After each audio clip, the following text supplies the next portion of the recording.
talked about competition yesterday, kind of the different environments that places. Now that we did attendance and I see there's a lot of empty seats, let's have an extra credit. 10 seconds, hurry up, get your papers out. 10 seconds.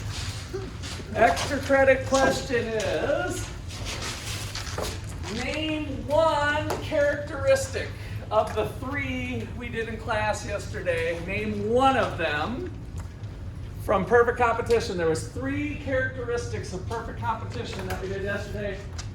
You can talk to your neighbor, you can copy your neighbor's paper, you can talk out loud, you can shout from the mountaintops, but you've got 10 seconds. 10, 9, 8, 7, 6, 5, 3, 2, 1. All right, I need all the papers in the next 10 seconds so that people coming in late like Jordan will not get them. Hurry up. 7, 6, 5, 4, 3, 2,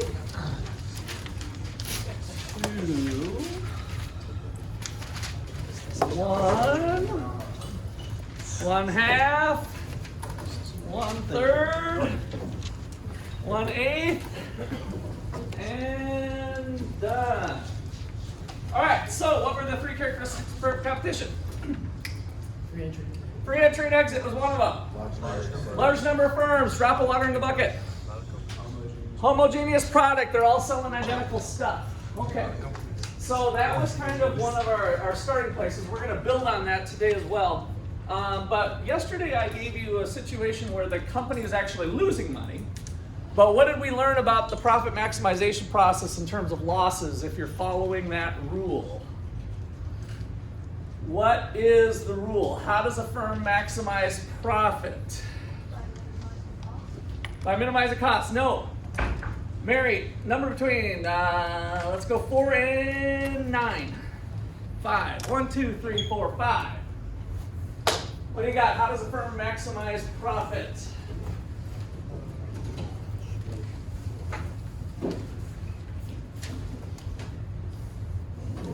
Madison, how does a firm maximize profit? By producing the quantity where the revenue generated by the last unit produced is just equal to the cost of the last unit. Excellent. How does a firm maximize? Give me your name again. Vinny. How does a firm maximize profit? Madison, how does a firm maximize profit? Nice and loud so everybody can hear, especially Vinny. Okay, by producing the quantity where the revenue generated by the last unit produced is just equal to the cost of the last unit. Excellent. Vinny, how does a firm maximize profit? By producing something with a unit. Madison, how does a firm maximize profit? By producing the quantity where the revenue generated by the last unit produced is just equal to the cost of the last unit. Vinny, how does a firm maximize profit? By producing the quantity where the revenue generated by the last unit produced is just equal to the Cost. cost of that last unit. All right, so that is the holy grail of business, possibly the most important thing. So let's see. 1, 2, 3, 4, 5. Seth, how does firm maximize profit?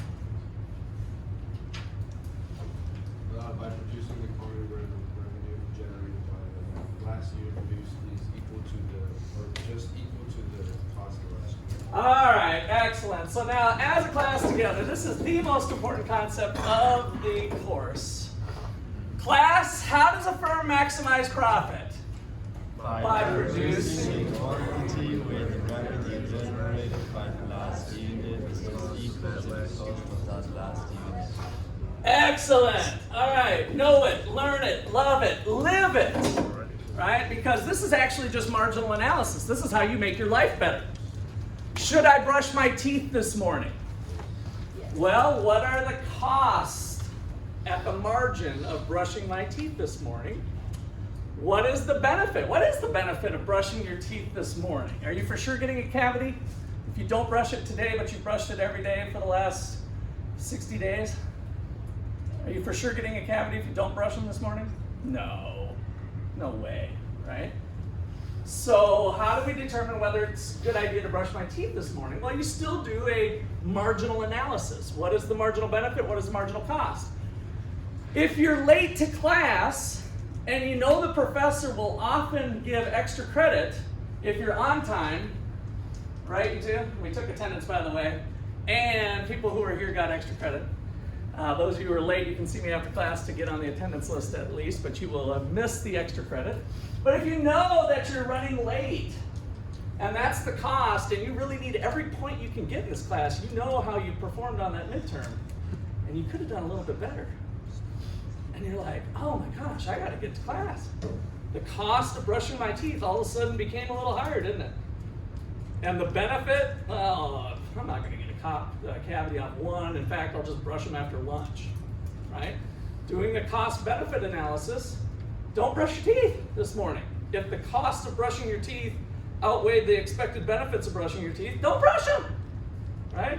Now we know that if you consistently don't brush your teeth, if you're always running late, you're gonna get a cavity, right? And all of a sudden that was kind of dumb because it's fairly cheap to brush your teeth in terms of the cost of the brush and the toothpaste and the minute or 30 seconds, depending on if you're a fast brusher or a slow brusher, if you follow your dentist's directions or not. But that's how you make good decisions in life, right? So each time a decision comes up, look at the marginal cost and the marginal benefits. That's what we're doing here for the company with profits. Should I make one more unit of the good?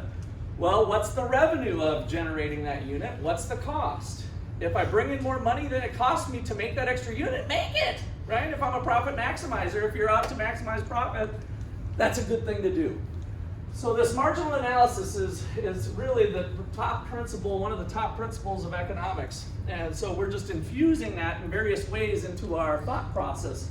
It's truly the economic way of thinking, and it'll make your life better, I promise, if you start thinking about it that way.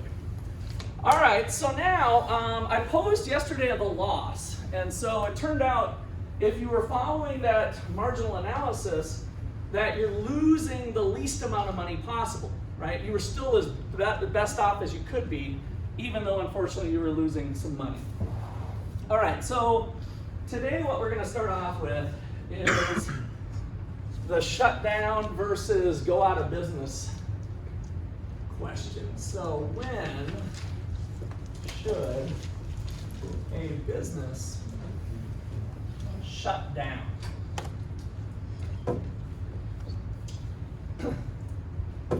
Okay, now shutdown is not going out of business. Shutdown. Producing nothing. Basically pausing operations, if you want to think of it that way. So pausing operations temporarily. In other words, we're producing zero. If we're putting some fancy econ jargon on it, I'm just going to produce nothing. What time does the grocery store close down here in Ottawa? If you run to the Price Chopper, the local grocery store, 10 o'clock. So 10 p.m., they are closing until whatever, 6 a.m. or 7 a.m. the next morning, right? So why are they shutting down? I mean, have you guys heard of 24/7 grocery stores? Yeah, right? I mean, there's places that stay open 24 hours. Why not stay open 24 hours? So what's the decision to shut down look like? If we have a checker that's in place and a manager, the manager has a fixed salary, so we're not really worried about the manager so much. And the checkout clerk is making $15 an hour. And let's just pretend, hypothetically, that that's the only person on, is the manager who's got a fixed salary and the checkout person who's making $15 an hour. Should I close at 10 p.m. or at 11 p.m.? Should I stay open the extra hour or should I not? What decision goes into play here at our grocery store? How much food needs to be sold in the next hour? how much food needs to be sold between 10 p.m. and 11 p.m. to make sense to stay open?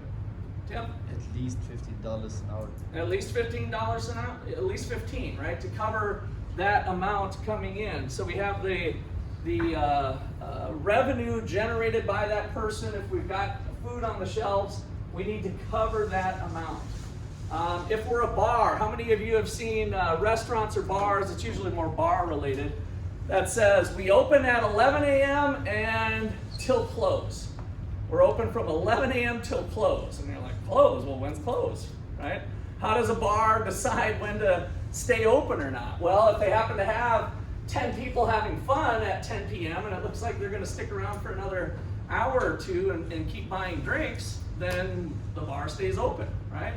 But if it's Deadsville at 9 p.m., the bartender has to make a decision again. How many drinks do I have to sell if we got a single bartender tending drinks, again, making $15 an hour? We've got the drink cost, which is usually pretty low. So on a $6 drink, maybe there's $2 worth of cost. How many drinks do I have to sell to justify staying open, right?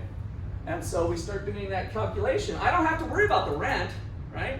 The rent's paid. It's got to be paid whether I have another person come in or not. So this comes down to avoiding thinking about the fixed costs. The fixed costs are going to be fixed. You got to pay them no matter what. The only costs that are relevant are the variable costs. You need to cover your variable costs to justify staying open. Okay, so when we shut down,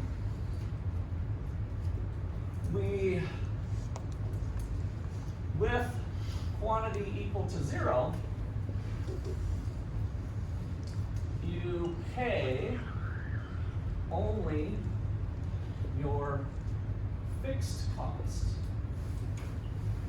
and avoid variable cost.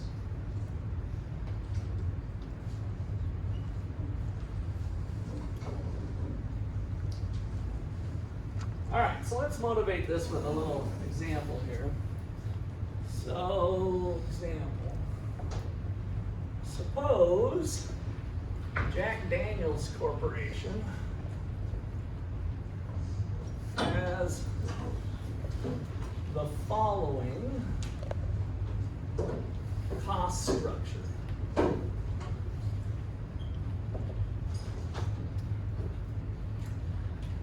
So we got total cost of $130,000.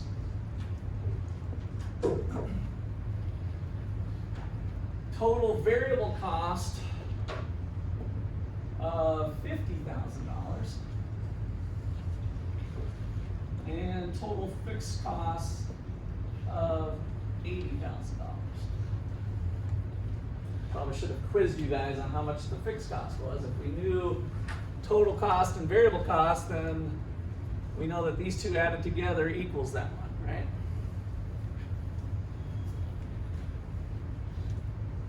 All right, so if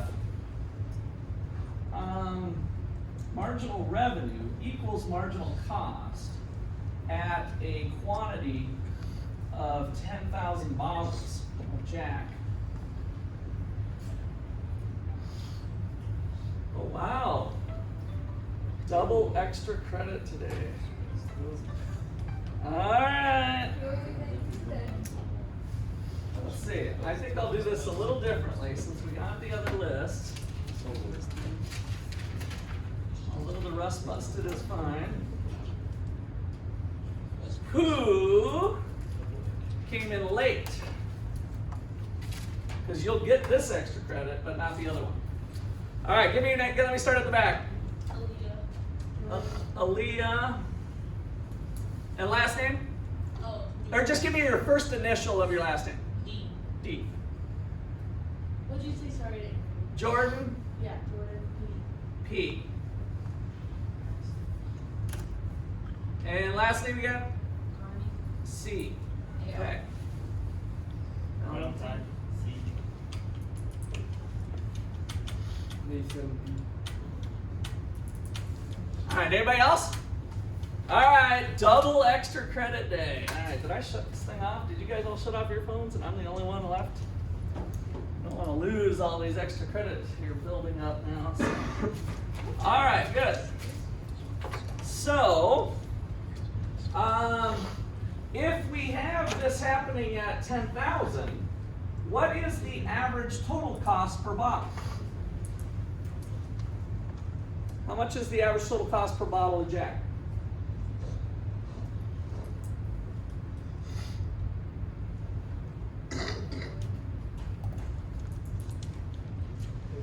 Not a real hard question. You had tougher stuff on your midterm, I think, here.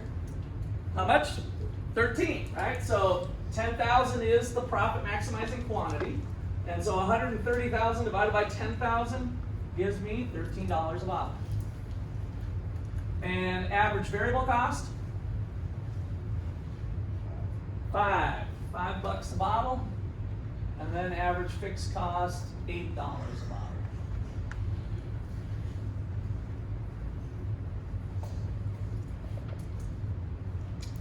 All right, so let's say that times are tough for Jack. And let's assume the price of Jack, currently bourbon is in an all-time low here, and the price of Jack is $4. What is Jack's profit?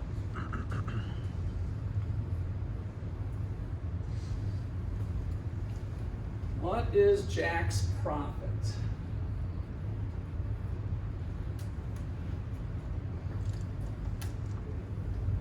What's the profit equation in general that you guys should all have right off the top of your head?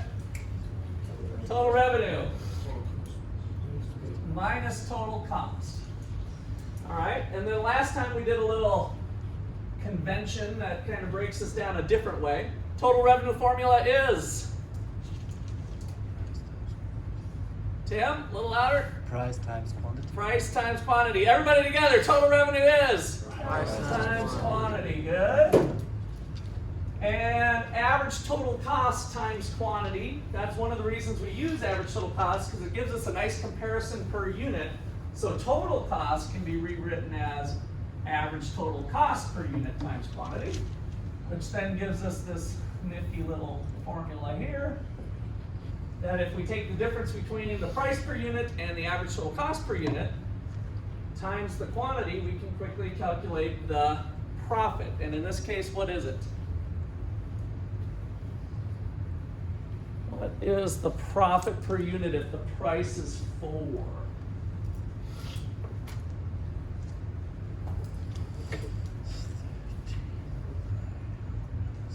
Couple calculators are burning up, you guys. Happy with what you see? What'd you get? How much? 40. 40? No. So total profit, if price is only $4, what is it? Everybody's so quiet. How much? 40,000? No. Yeah. Negative 90. Good. How'd you get it?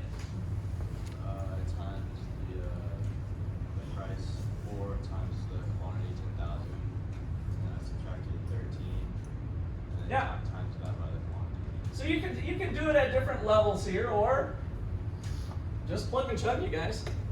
4 minus the average total cost of 13. 4 minus 13 is a negative 9 times 10,000. Gives you negative 90,000. So we're losing money again, kind of similar to what I teed up yesterday. And the point of bringing this up today is there a way that Jack could lose less money? Look at the numbers and look at the concept of shutting down.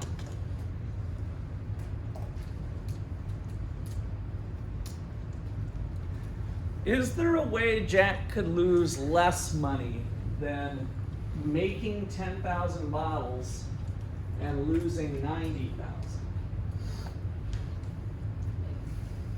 Yeah, Tucker? Produce less? Produce how much less? Now remember what we talked about yesterday is that if we produced a little less, then it was profitable to produce more if it was where marginal revenue equals marginal cost. Remember? So if we went a little less, then it was kind of dumb because we should make more because the revenue generated by an extra unit was greater than the cost of an extra unit, which meant we should make more. Until this happened where they're equal. And then if we produce too much, then the cost of an extra unit would be higher than the revenue, and that would be dumb too. Donnie? Raise the price. Raise the price, we can't. So in a competitive market, Jack is a price taker. So in the real world, Jack could set his own price of his bourbon. But the point is, Jack is still set to the law of demand, right? I mean, Jack can't charge $500 a bottle to save the company. He's not going to produce any, right? So we're still subject to the market here. Jim? So basically, we have to bring down the average cost. Well, that would be nice, but he's been doing everything they can. So they're operating as efficiently as possible. So look at this shutdown thing. Tell me what Jack could do. Simon? You could shut down because the total fixed cost is only $80,000. Got it, yes. So by producing 0 bottles, do I have to pay my variable costs? If I produce 0 bottles, do I have to pay variable costs? No, that's the whole point of it, right? Just like our price chopper shutting down at 10 p.m., we're not covering our variable cost. It's better to just close our doors and not let any customers in, right? Just like our bar, if we're at 9 p.m. and it's Deadsville, if I keep the bar open an extra hour and nobody comes in, I had to pay my bartender $15 an hour. That was dumb. If 2 patrons come in and they just buy 2 beers worth $12 and I had to pay my bartender $15, I still didn't cover my variable cost, right? So I need to cover my variable cost. If I do that, then I can avoid my variable cost and only pay my fixed cost. Yeah. So the strategy for Jack would be wait out till the price is above 5 again. That's right, yes, that's where we're going with it, yep. So we gotta have price at least at 5, and so we'll see that as we build onto this. All right, so let's put that down here. So if Jack shuts down,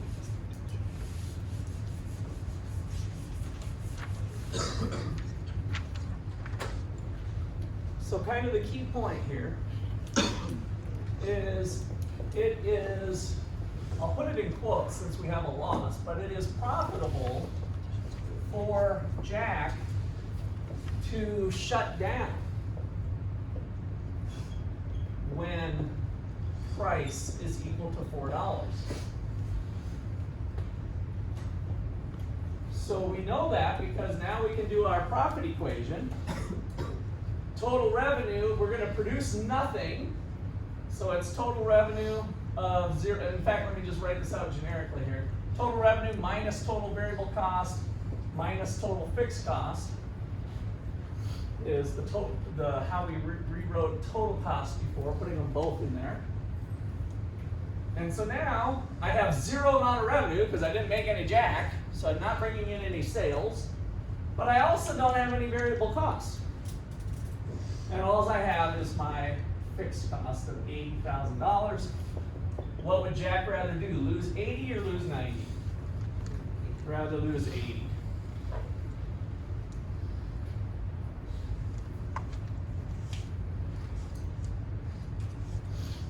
Okay, so shutting down is producing 0 and just paying your fixed cost.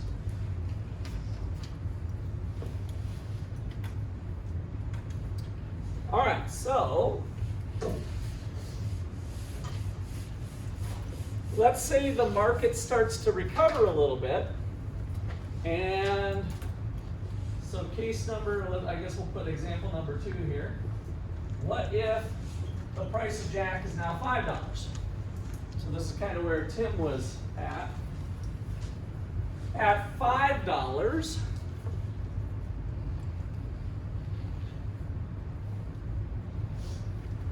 what would profit be? if price is $5, profits are, if we operate, Tim? Minus 80. Minus 80,000. So we've got a push on the revenue and the cost, right?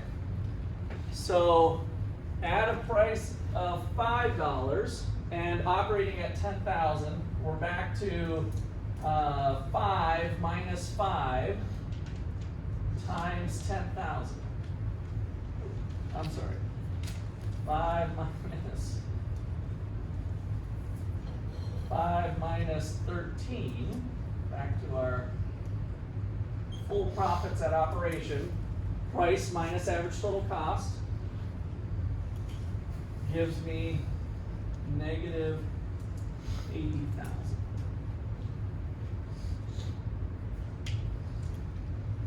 So, what's Jack's decision now? Shut down and lose 80,000, or make 10,000 bottles and lose 80,000? We're right at that point of indifference, right? Where it's the same whether we stay open or not. So if you're Jack and you're right at this kind of flip of a coin situation, what do you think he'd do? Would he make the 10,000, or would he tell his people to go home? Go home? Tim? I would say make the 10,000. Make it? Just Make it? marketing. I think he'd make it, yeah. So remember, we're covering all of our other opportunity costs, first of all, so there would still be a normal profit built into it. So we're kind of back to that type of line of reasoning as well. But also just in terms of his employees are making a paycheck, right? He's keeping his employment, otherwise people might still start to go job hunting if he's shut down too much. So as long as it's indifferent on the profits, then it's probably a good idea for him to keep going. So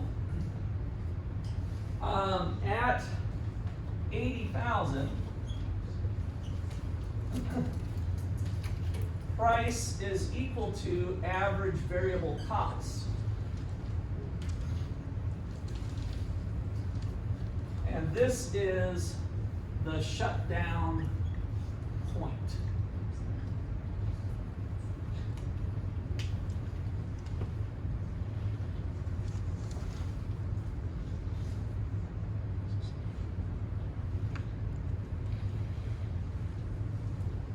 All right, so let's look at this thing graphically, kind of a little generically, but so let's look at, let's say 4, 5, 6, 7, 8, 9, 10, 11, 12, 13. So I probably should have drew my curves first, but let's see. Let's do it like this. Marginal cost,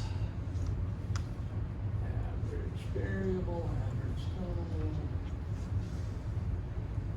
This is not going to perfectly correlate to. And then what were we at? 5. That's an average variable cost. Okay, so this picture. I should have drew the curves first and fit the numbers, but I wanted to have a nice scale here. So notice we're at the bottom of our average variable cost is at 5. The bottom of our average total, we got the marginal cost curve cutting through the minimum point. So those are some of the fundamentals of the way these cost curves work. We could have just did a generic one, but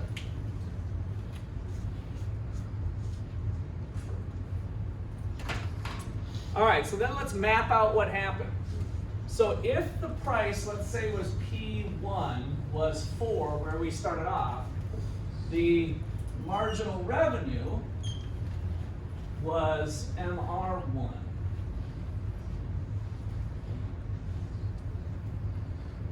And so if we do the whole marginal revenue, marginal cost business, that would tell you to make this many units.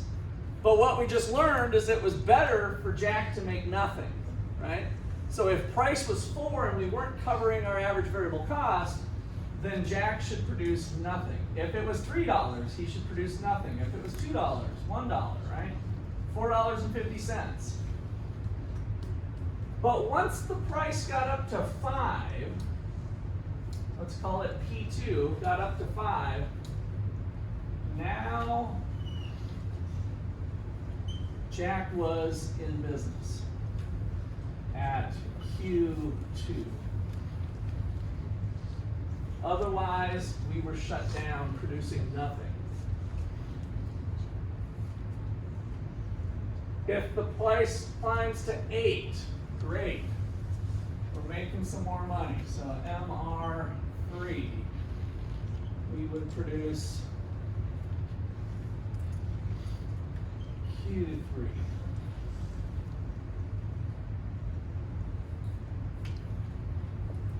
I'll let you guys get caught up there for a sec.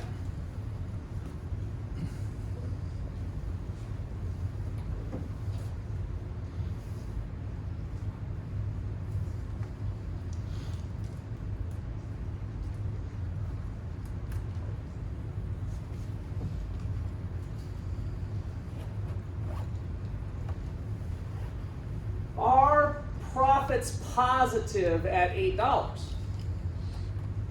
Are profits positive at $8?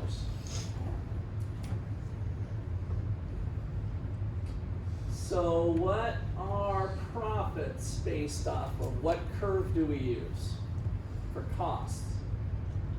Average total costs. So at a price of $8, we are still losing money. So yesterday we did that loss box here. So we'd still be losing some money at $8. But how much are we losing? So let's add on to our example here. Back to cranking out the numbers. So example number 3. If price equals $8. So now the bourbon market's starting to recover. The profit is $8 price minus a $13 average total cost times the number of units, which that's what I'm fudging a little bit with here because the units actually change on us. So bear with me, it's just to keep the numbers simple here. Profits equal a negative $50,000, right? 8 minus 13 is a negative 5. We're losing $50,000.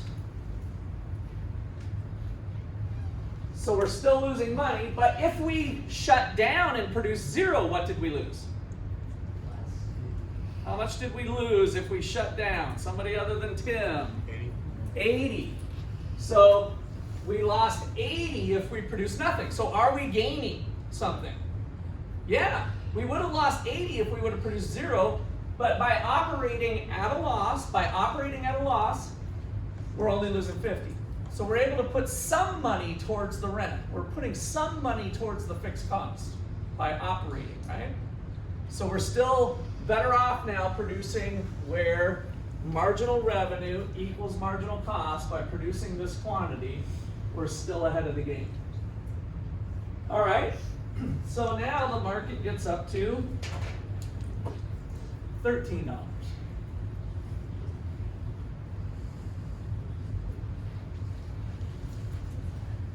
At $13, marginal revenue equals marginal cost. At $13, which I'm calling P4, MR4, Q4.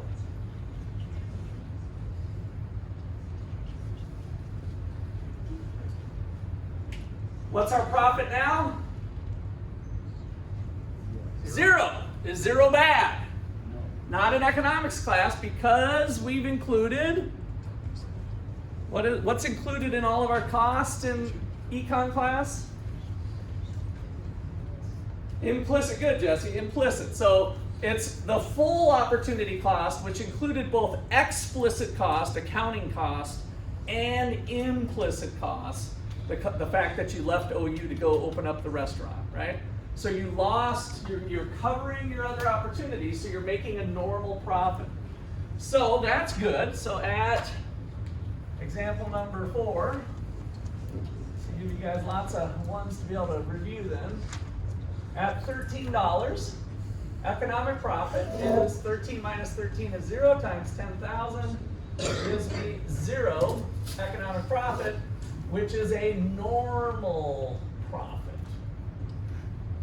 A 0 economic profit is a normal profit. So it's okay. We'd like to make more, but it's okay. It's sustainable. All right, then we're going to throw one more up here.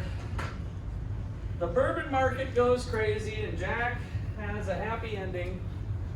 Bourbon's now selling for $14, $15, $16. Let's go up to 16. Looks like a good spot. Any more, I might get in trouble if I thought.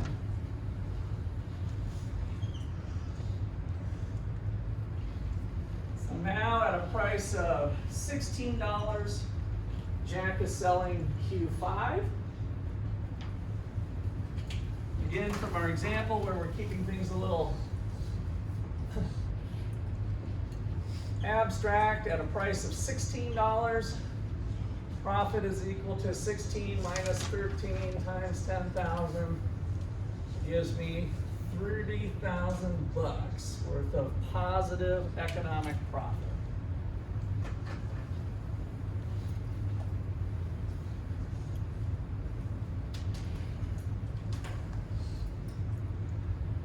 All right, so there's actually an infinite number of prices, right? I just picked off 5 of them now. But what if we were here? Well, we're above average variable cost, so we'd want to produce that quantity. If we were here, we're above average variable cost, so we'd want to produce this quantity, this quantity. So it's showing the quantities that I'll make at various prices. What does that sound like from chapter 3? The quantity supplied at various prices. What law does that sound like? The quantities that are being supplied at various prices. If it's $8, I supply this much. If it's $5, I supply this much. If it's $13, I supply this much. $16, I supply this much. What law does that sound like? Law of supply. We're on the supply curve, right? It's the quantity that the business is producing, so it's the quantity supplied. So do you remember a long time ago where I said, just trust me, but the marginal cost curve is the supply curve? You just learned one, right? So by making a profitable decision, that marginal cost curve is the supply curve everywhere above $5. So the supply curve is this, let's see, let me put it in orange. The orange squiggly is the supply curve down to here, and then what's the appropriate amount for the firm to supply if price is $4? How much should the firm supply to the market? 0. What about $3? 0, 0, 0. And so the supply curve continues like this. So it's kind of this disjointed looking thing. That's actually the supply curve. And so most of the time, you know how when we've been doing this in class, we just say, oh, suppose the supply curve's there. Well, if that's the supply curve, we don't, it's somewhere above in a normal price range, and so we don't worry about this little feature here. But it's important for this chapter because it's real world businesses. I mentioned Price Chopper and the local bar. Everybody needs to be thinking about this of when is the appropriate time to shut down. Okay, so let's write that out. So kind of the key point here. The supply curve is the marginal cost curve when price is greater than or equal to average variable cost. The supply curve is the marginal cost curve when price is greater than or equal to the average variable cost.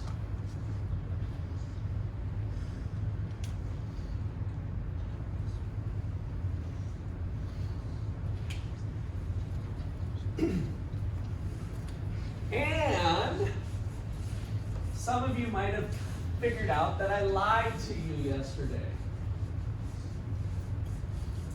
The holy grail of business that I made you guys recite is incomplete.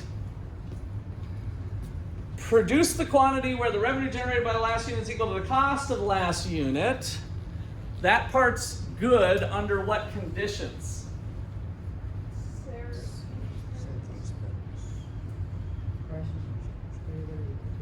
Price is greater than your average variable cost. Otherwise, produce nothing. That's what this whole exercise is for, right? We showed that Jack should shut down. In other words, at a price of $4, don't produce where the marginal revenue equals the marginal cost. That would be this quantity. Don't produce that quantity because you should produce nothing. You should shut down. It would be more profitable to shut down. So we have a Holy Grail amendment.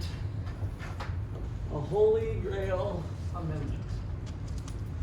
Amendment to the Holy Grail of business.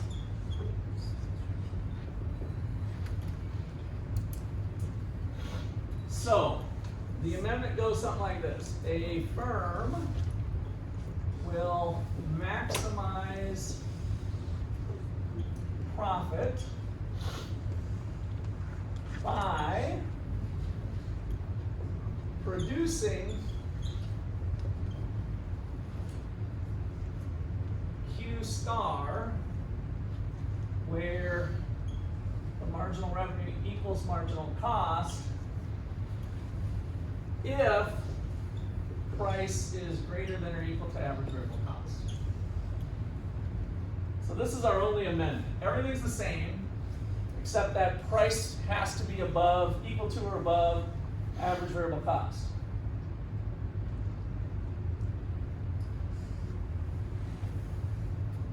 If price is less than average variable cost, produce nothing, shut down.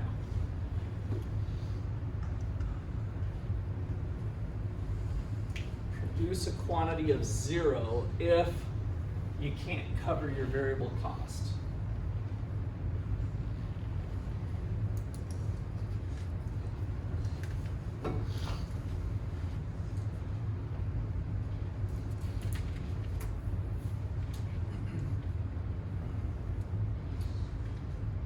All right, so any last questions or comments on that?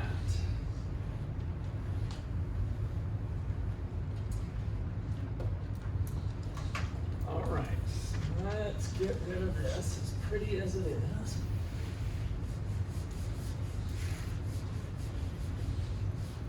So the market supply curve is actually the sum of individual firms' marginal costs. So, what is the market supply curve? Question mark. The market supply curve, I'll just give you the answer and then we'll do a little graph. It is the horizontal sum of individual marginal costs.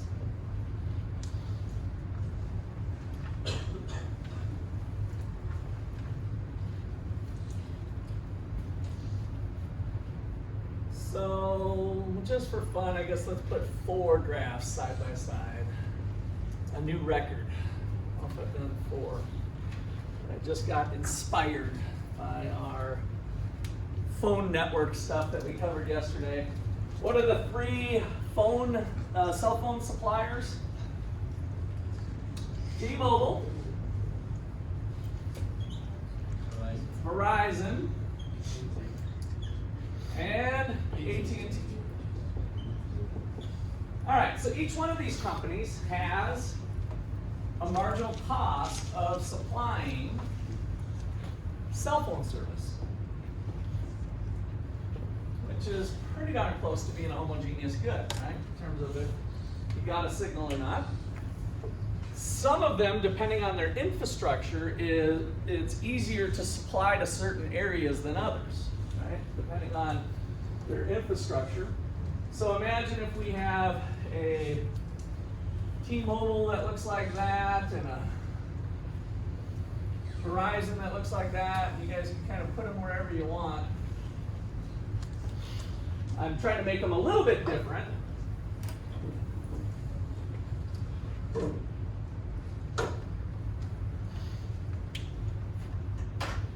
And so if the price of service in a competitive market, if it's down here at $40 is the price, which then equals the marginal revenue. We've got, put MR here, so marginal revenue $40. T-Mobile is going to supply 100 units of service. Verizon's going to sell 80. And AT&T is going to sell 90. So each one of these firms on their own is going to choose the level of service that they want to provide, how many towers they want to put up, and all the stuff that go in. They're trying to get the right level. And so in the market then, we've got 180 plus 90 gives us what, 270? So the market supply curve is the sum, that's 1 point on the market's marginal cost curve. And so the marginal cost curve is the sum from I equals 1 to 3 of the individual marginal cost curves. We're just adding them up. At 40, 100 plus 80 is 180, plus 90 is 270.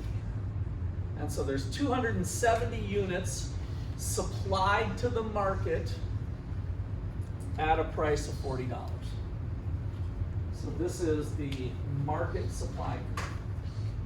So the sum of the marginal cost is the market supply curve.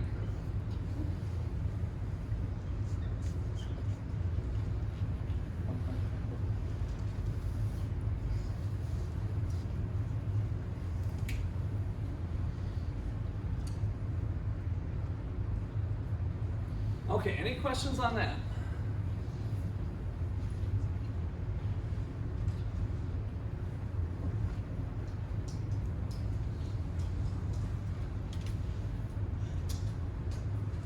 Okay, so the next thing we're going to look at is the market process. Where do we go in equilibrium?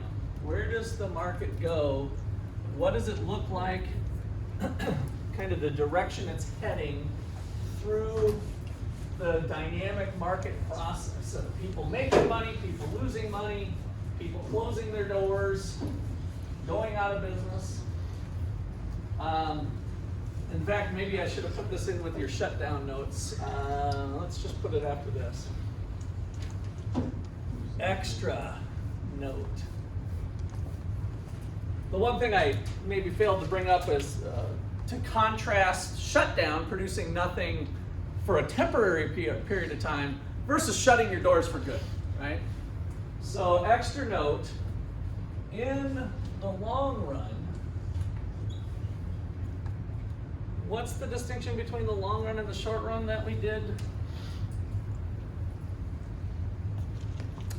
Long run, short run distinction. There was a kind of a key thing. What was it again? A month, a year, 2 years?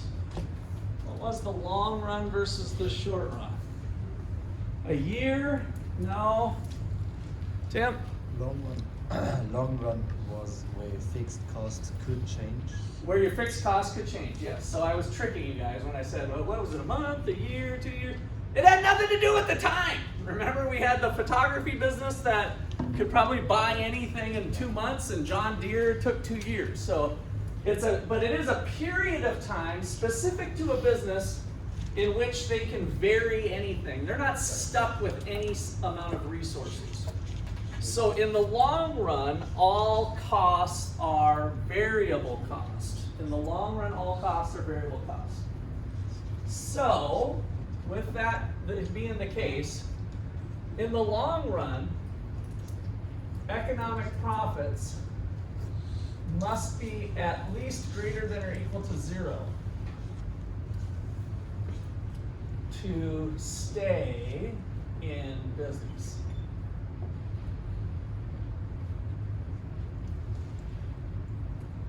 So if you are consistently losing money, if economic profit is less than 0, you're losing money. In the long run,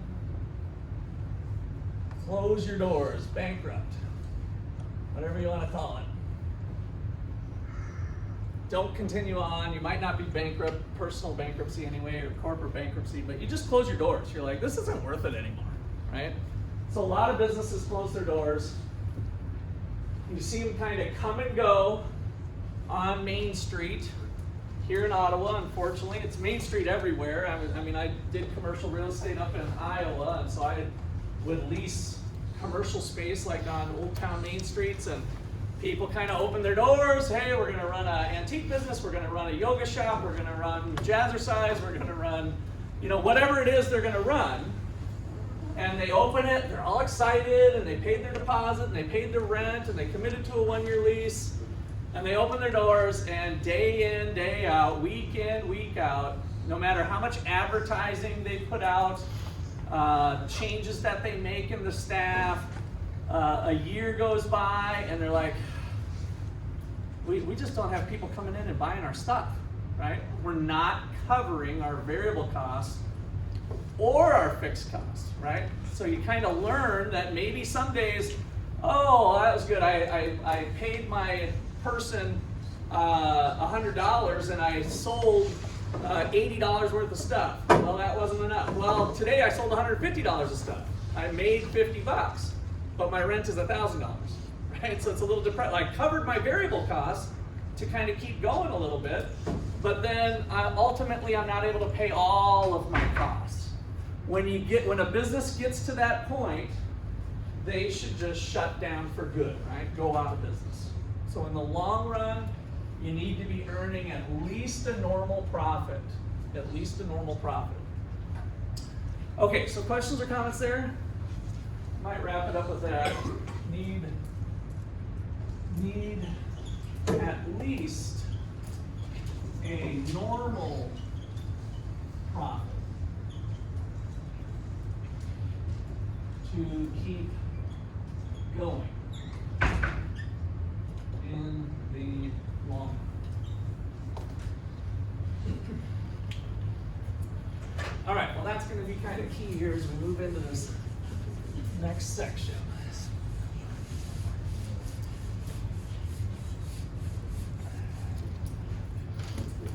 Okay, so long run equilibrium in perfect competition. What is the market going to look like? So we're going to have the two graphs side by side like we did for Farmer Joe yesterday. Except this time I'm going to put them into a long run equilibrium. So we got the corn market,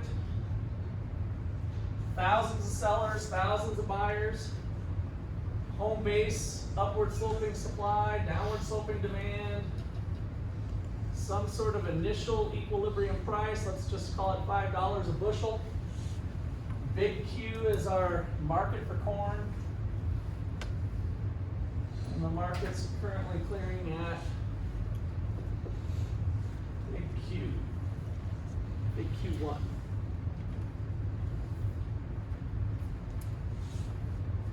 In the corner to my right, I have Farmer Ted today. So Farmer Ted, remember, is the representative firm. One drop of water in the bucket. We're using Farmer Ted as an illustration of what basically the thousands of farmers look like. They all look kind of the same. So Farmer Ted is the representative firm. Farmer Ted's production of corn is a drop of water in the bucket, and so he is a price taker. And so he's going to take the $5 price from the market. That effectively is the demand curve for Farmer Ted's corn.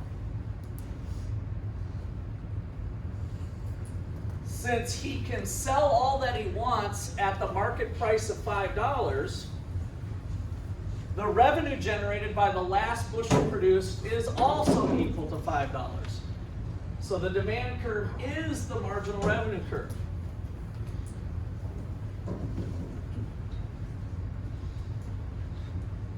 Farmer Ted cannot escape the law of diminishing returns, and so faces a J-shaped, upward sloping marginal cost curve.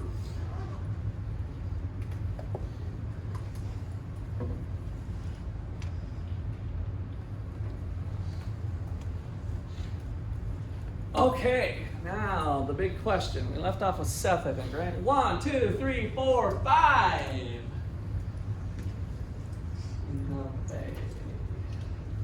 How does Farmer Ted maximize profits? Good idea. Reference back to your notes.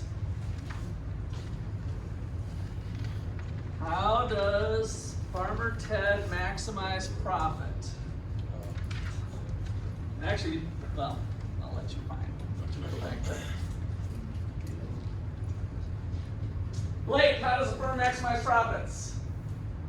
How does Ted maximize profits? But you can just use a firm in general. Nope. Give me your name again, Sam? Yes. Sam, how does a firm maximize profits? By producing the quantity of revenue generated by the last unit produced just equal to the cost of the last unit. Love it. Blake, how does a firm maximize profit?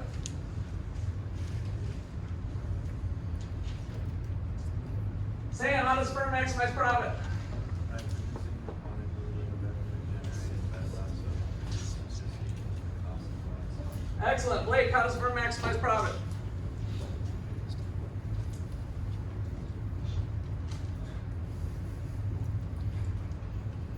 Sam, come over here. Give him a nudge here. Those are a whole bunch of good notes, by the way.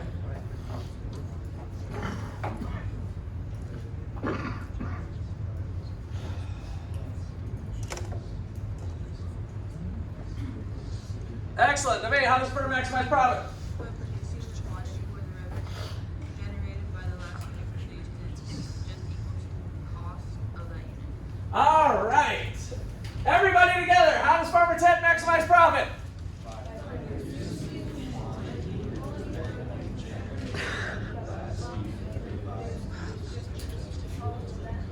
All right. So, when you see a graph like this, your eyeball should be immediately going towards the revenue generated by the last unit is by the MR curve. The cost of the last unit is the MC curve. So this Farmer Ted should be producing this many units. All right. So yesterday when we started this off, we had a loss. And what did the loss signal to the farmer Joe was yesterday? What was the signal coming out to Farmer Joe? You suck. You suck. You suck. You suck. And what should Farmer Joe do if this was going on in the long run? Not shut down if it's the long run. Exit. Exit. Exit.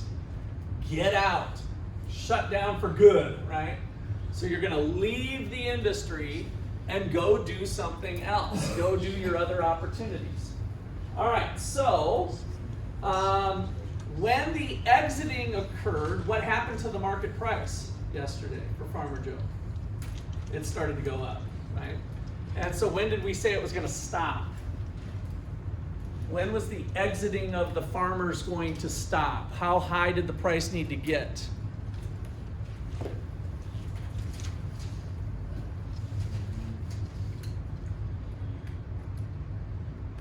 What did profit need to be for exiting to stop, for people to quit leaving the industry? 0. It needed to get back to 0, then the signal's off. What does the 0 signal say? You're doing okay. You're making a normal profit. Nothing too crazy, but it's an average rate of return, right? So the exit signal shuts off. All right, so why I wanted to walk you through that yesterday is that that's important now of what does the long run prediction? In the long run, over a long period of time, what do you expect the profits to be in a highly competitive market? Are there going to be crazy amounts of profits? Or how much? 0. Yeah, normal profits, right? So this whole thing here is going to play an important role that we'd expect in the long run normal profitability in a competitive market system. So where that happens graphically, we're going to put a special place for our average total cost curve. Watch me draw this, all eyes up here. It's just going to be kissing that point right there. So make your average total cost curve just kiss. Remember, it always has to intersect at that minimum point. By definition, it's got to intersect at that minimum point. And so we get this outcome here where there's 0 economic profit. Okay, so this is the long run equilibrium. Okay, so now let's have a crazy example like we learned how to have cars run on corn.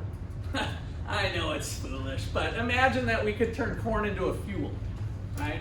And so we can now, there's a new innovation that allows cars to be run on corn. What would happen in the market if there was such an innovation?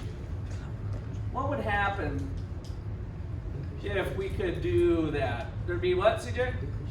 Increase in price. Good. Why? What would be driving the price though? Supply or demand?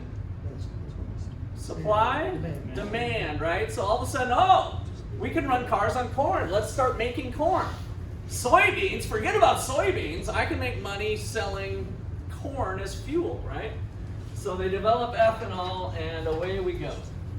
All right, so imagine that there's a demand shock that shifts the demand curve to D2. So corn innovation allows the price of corn to jump up to $7. Does Farmer Ted and all the thousands of other farmers like this situation? Yes, right? They're making money. They make corn, and now corn is in high demand. So that high price now is going to translate into money for them. So now corn prices are at $7, which causes the demand for their corn, essentially, on the marginal revenue for their corn, to shift up to D2.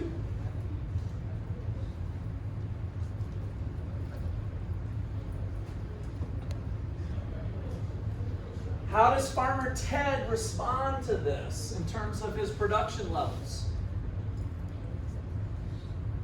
Is he going to stay where he's at, producing, just to make up a number here, let's just say this is 100 units.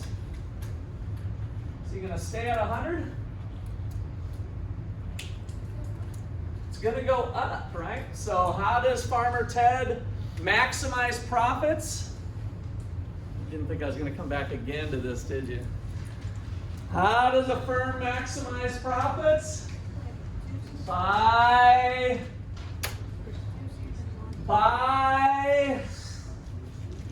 reducing the quantity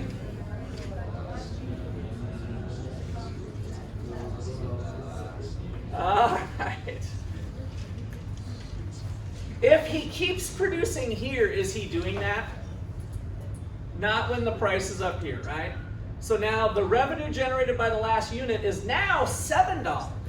So if he stayed here, he's kind of stupid in terms of being a profit maximizer. Check it out. The 100th bushel of corn cost him how much? Now, and before, what's the cost of the 100th bushel of corn? Come on. Negative. Nope. What's the cost of the 100th bushel? It was the same as it was before. Nothing's changed with the red line. How much? $5. Good, Mary. So $5, right? The 100th bushel of corn cost him $5.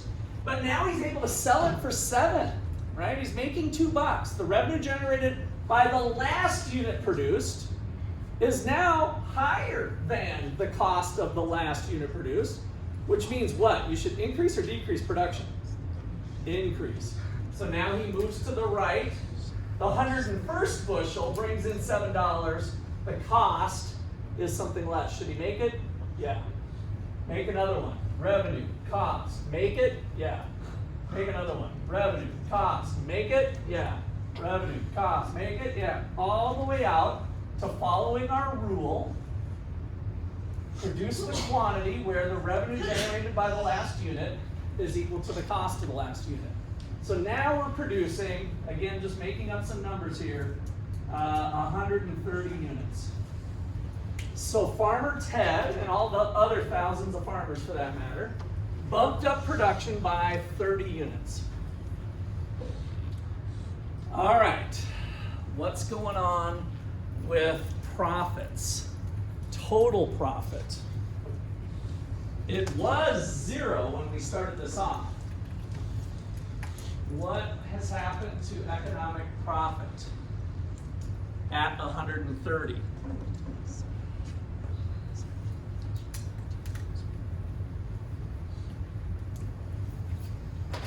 Profit equation that we have right off the top of our head is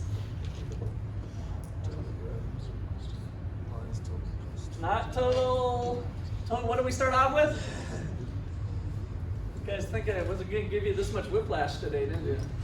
Profits are total revenue minus total cost. Okay, that's good. Price times quantity minus average total cost times quantity, or price minus average total cost times quantity. So what's going on over here? Do we have some profits greater than 0 or less than 0 or equal to 0? They're greater. Because at 130 units, how do I calculate this thing graphically?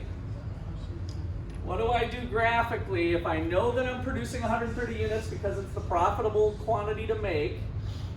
What's the technique? How do I use the graph to ultimately get a number to plug into this? Graphically, if I'm making 130, what is the average total cost of making 130 units? I go up to how high? To the average total cost curve, because it has that information. Hang a left and read off that number, $5.50. If it's $5.50, what is my total profit? I got what? $1.50, $1.95. So we got kind of some crazy numbers going on here. We might need a calculator. But let's just plug it into this formula. The price is $7. The average total cost is $5.50. Somebody with a calculator? $1.95? $1.95? Somebody got a calculator verify? Donnie? Somebody? I don't want you guys to have the wrong answer in there. I'm just making this stuff up as I go, so. Can you confirm 195? Yep. All right. Valentine's, he did it in his head. You got it 195. So we got 195 bucks. All right. How do I show that graphically? I come back over here. 7 minus 550 is this height times 130 is this length. Economic profit. And I guess since we calculated it, let's put a number on it. We got $195 of economic profit.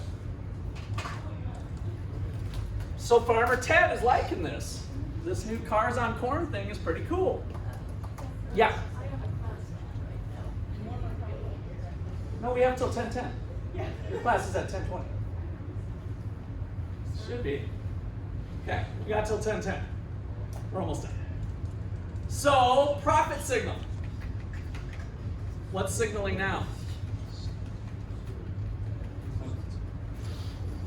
You're good. You're great. You're awesome. Is farming corn a good business to be in? What might other entrepreneurs be thinking? What's the 3 conditions we started off with today that we had for your extra credit question? Free entry and exit. If this is a profitable industry to be, what are other entrepreneurs going to do? Enter, enter, enter, enter, enter. So now they're going to jump in to get on this. What happens over here when there's entry? Supply goes up or to the right, kind of graphically. What's happening as we move to the right? Price is going down. What's happening to this box? It's going down. When is it going to stop? When we get to 0. Right? So that's where we'll pick up tomorrow.